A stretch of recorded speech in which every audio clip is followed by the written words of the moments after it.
अंतिम संस्कार के समय क्यों फोड़ी जाती है शव की खोपड़ी। दोस्तों, हिंदू धर्म में शरीर की मृत्यु को अंत नहीं माना जाता, क्योंकि आत्मा अमर है। लेकिन आत्मा के मरने के बाद उसे शांति मिले, इसके लिए कई संस्कार किए जाते हैं। जी हाँ, उन्हीं में से एक है शव को जलाते समय उसके सिर पर डंडा मारना। पर आखिर ऐसा क्यों किया जाता है? शव को जलाते समय उसके सिर पर डंडा मारने की इस क्रिया को कपाल क्रिया कहा जाता है।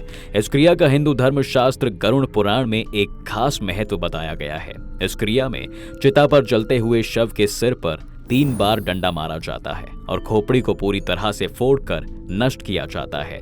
सिर्फ इतना ही नहीं, शव को मुखाग्नि देने के बाद एक डंडे पर लोटे को बांधकर उसमें घी भरकर शव के सिर पर भी डाला जाता है, ताकि उस व्यक्ति का सिर अच्छी तरह से अग्नि में जल जाए। जिसका एक कारण तो यह है कि मनुष्य की सिर की हड्डी बाकी शरीर के हड्डियों से ज्यादा मजबूत और कठोर होती है, इसलिए उसे अच्छी तरह से जलाने के लिए ऐसा किया जाता है। दोस्तों, परंतु गरुड़ पुराण के अनुसार मनुष्य के कपाल को संपूर्ण तरीके से नष्ट करने के कुछ विशेष कारण भी बताए गए हैं, जिसके हिसाब से अगर मृतक की खोपड़ी अगर दाह संस्कार के समय अगर पूरी तरह से ना चले, तो अगले जन्म में मृतक के शरीर का विकास ठीक तरह से नहीं हो पाता है। इसके अंगों में विकार आ जाता है। जी हाँ, दूसरा कारण यह है कि अगर मृतक का सिर पूरी तरह से ना चले, तो उसके प्राण पूरी तरह से स्वतंत्र नहीं हो पाते और इसकी वजह से आत्मा को अगला जन्म लेने में परेशानियों का सामना करना पड़ सकता है।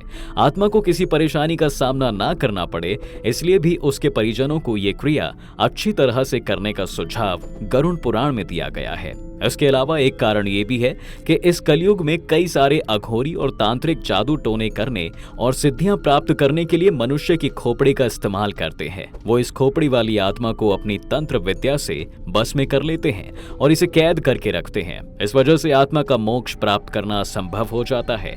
इसलिए इन कृत्यों से आत्मा को बचाने के लिए भी मनुष्य की खोपड़ी को संपूर्ण रूप से नष्ट करना आवश्यक माना गया है। दोस्तों, वैसे मनुष्य के मस्तिष्क में भगवान ब्रह्मा का वास माना जाता है, इसलिए शरीर को संपूर्ण रूप से मुक्ति प्रदान करने के लिए इस कपाल क्रिया को किया जाता है, ताकि मस्तिष्क में मौजूद ब्रह्मरंध्र पंचतत्व का पूर्ण रूप से विलीन हो सके। जी हाँ, इसके अलावा कपाल क्रिया को समझने के लिए हमें शरीर और उससे जुड़ी सभी चक्रों को समझना भी आवश्यक है। मनुष्य शरीर में मूलाधार, स्वाधिष्ठान, मणिपुर, अनाहत, विशुद्धि, आज्ञा और सहस्त्रार नाम के 7 चक्र होते हैं। इन 7 चक्रों में सहस्त्रार चक्र का सीधा सीधा संबंध कपाल क्रिया से माना जाता है। सहस्त्रार मस्तिष्क के एकदम मध्य का भाग का हिस्सा होता है। आसान भाषा में समझे तो ये सिर का वो हिस्सा होता है जहां पर चोटी रखी जाती है। यदि व्यक्ति यम नियम का पालन करते हुए शरीर के इस चक्र तक पहुंच गया है, तो उसका मतलब ये है कि वो अब एक आनंदमय शरीर में स्थित हो गया है। जी हाँ, ऐसा व्यक्ति संसार की मोह माया और अनेक तरह की सिद्धियों को पाने के लिए लालसा से ऊपर उठ चुका है। लेकिन शरीर के इस चक्र में जागृत करने के लिए मनुष्य को अत्यंत कठिन तप करना होता है, लगातार ध्यान करना होता है। तप करने के बाद ही व्यक्ति मूलाधार चक्र से शुरू होकर सहस्त्रार चक्र को जागृत करने का सफर पूरा कर सकता है। मनुष्य शरीर की संरचना में सहस्त्रार चक्र के स्थान पर अनेक तरह के विद्युतीय और जैवीय विधियों का संग्रह मिलता है। इसे ही आत्मा के मोक्ष का द्वार भी माना गया है। शास्त्रों के अनुसार दोस्तों, जब मनुष्य की मृत्यु होती है, तब उसकी आत्मा उसी चक्र से शरीर का त्याग करती है जिस चक्र के आसपास उस मनुष्य का जीवन व्यतीत हुआ होता है।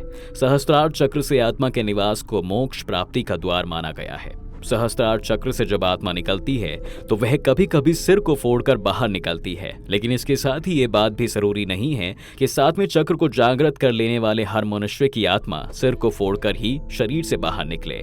बस कभी कभी ऐसी घटना देखने को मिलती है। अगर किसी व्यक्ति की मृत्यु के समय अपने आप ही अगर उसका सिर फट जाए, तो समझ लेना चाहिए कि वो कोई साधारण व्यक्ति नहीं है। साथ ही मृत्यु के बाद उसे सीधा मोक्ष की प्राप्ति ही होगी। इसलिए हिंदू धर्म में दाह संस्कार के समय कपाल क्रिया को विशेष महत्व दिया गया है। आपको कपाल क्रिया से जुड़ी जानकारी कैसी लगी, हमें कमेंट्स में बताइए। आज की वीडियो में बस इतना ही। वीडियो को लाइक कीजिए, शेयर कीजिए। आगे और भी ऐसी वीडियोस को देखने के लिए हमारे पेज को अभी फॉलो कीजिए।